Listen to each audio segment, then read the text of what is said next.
Alors bonjour à toutes et à tous, c'est l'artiste. J'espère que vous allez bien. Moi ça va nickel. Donc aujourd'hui on se retrouve pour une œuvre, comme je l'avais annoncé dans la vidéo précédente.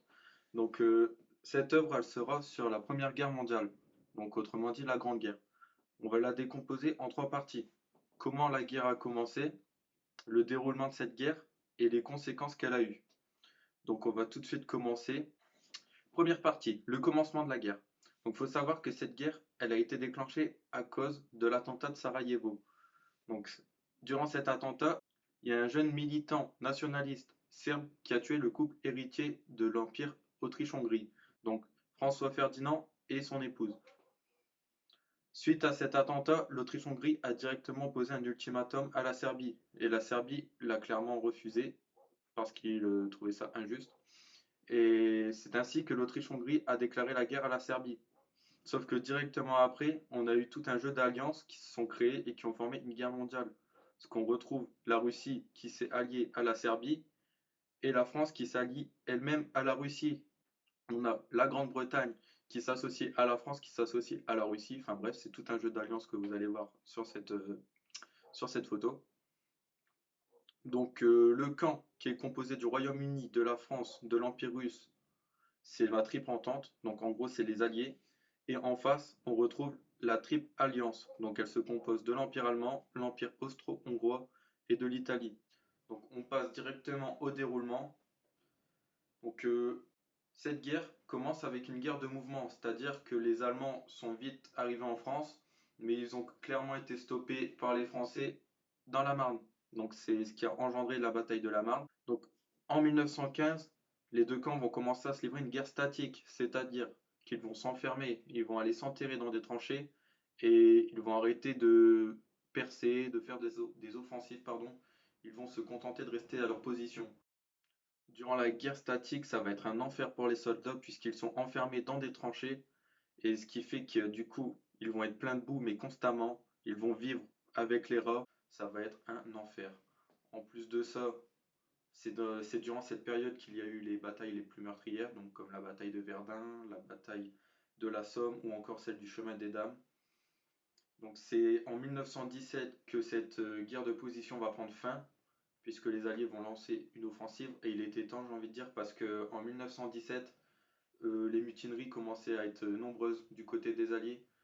Donc certains vont réussir à s'échapper et à échapper donc à la guerre, mais d'autres vont se faire attraper et vont se faire fusiller. C'est là qu'intervient Georges Clémenceau, puisque en fait Georges Clémenceau, durant ses mutineries, il a su ressaisir les armées françaises en leur donnant courage et force. Ce qui fait que les mutineries ont cessé, enfin il y en avait toujours mais beaucoup moins. Et c'est grâce à lui cette victoire, certains l'appellent le père de la victoire, puisque elle va engendrer du coup l'offensive des Alliés en 1917. C'est également durant cette année que les États-Unis vont faire leur entrée en guerre, puisque un navire de marchandises a été attaqué par des sous-marins allemands. Donc ça fait ils ont rejoint les Alliés en 1917. Donc à cette même période, eux, les Russes vont se retirer de la guerre puisqu'ils sont touchés par une révolution. Donc c'est la révolution des bolcheviks. En juillet 1918, les Alliés vont faire une percée, donc la percée de la victoire comme ils l'appellent, c'est-à-dire que la France a gagné et les combats s'arrêtent. Donc l'armistice sera signé le 11 novembre 1918 à Rotonde et il va prendre effet à 11 heures, puisque tous les clochers des églises vont sonner en France et ça annonce du coup la fin de la guerre en France. Il faut savoir que cette guerre, elle est hyper dévastatrice, donc on va directement voir ça avec les conséquences et beaucoup de choses vont changer dans le monde. Déjà, pour commencer, le nombre de pertes. Donc, le pays qui a eu le plus de pertes, on voit directement que c'est l'Allemagne avec 2 millions de pertes. 2,5 millions de blessés, ça fait beaucoup quand même. Bah, la France est juste derrière avec 1,4 million et on retrouve l'Autriche-Hongrie avec 1,1 million. Donc on voit quand même que beaucoup de militaires ont été tués ou blessés et on retrouve également des civils. Donc comme quoi cette guerre était assez dévastatrice quand même, parce qu'on retrouve vraiment des millions de personnes qui ont perdu la vie.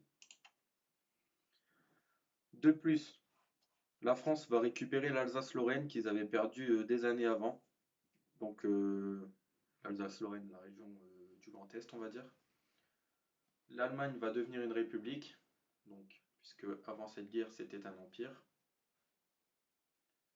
En plus de ça, l'Empire d'Autriche-Hongrie, pardon, va se diviser en plusieurs nations. Donc on va retrouver la Yougoslavie, la Tchécoslovaquie, l'Autriche et l'Hongrie, mais également un morceau de la Pologne, puisque à cette période, il faut savoir que la Pologne n'existait plus. Donc pour la Pologne, ça va être un morceau de l'Allemagne et un morceau de l'Empire austro-hongrois qui vont être récupérés. Et il y a une petite partie de l'Empire russe aussi qui va être récupérée pour en faire ce pays. En parlant de la Russie, donc l'Empire russe devient l'URSS. On a la création de la SDN en juin 1919, donc c'est des pays qui s'allient et qui vont traiter les conflits pacifiquement dans le monde en fait. C'est une société des nations. Donc en conséquence, on retrouve aussi le traité de Versailles, donc du 28 juin 1919. Donc c'est durant ce traité que l'Allemagne a été reconnue coupable de cette guerre. Donc pour ça, elle va payer des indemnités aux Alliés. Elle va perdre du territoire et va être quasiment totalement désarmée. Donc bah, autant vous dire que ça n'a pas plu aux Allemands, quoi. Donc j'espère que cette vidéo vous aura plu. J'ai essayé de résumer en bref la Première Guerre mondiale parce qu'on pourrait y passer des heures à en parler. C'est un sujet tellement vaste et tout. Enfin moi j'ai vraiment résumé un maximum parce que sinon la vidéo pardon, va durer hyper longtemps. Donc bah, j'attends toujours vos commentaires, vos likes et abonnez-vous. Surtout n'hésitez pas. Si vous avez des questions ou même des sujets intéressants desquels je pourrais parler dans mes prochaines vidéos, bah, n'hésitez pas, je suis à l'écoute. Et sur ce, bah, moi je vous laisse, donc tenez-vous bien et à bientôt.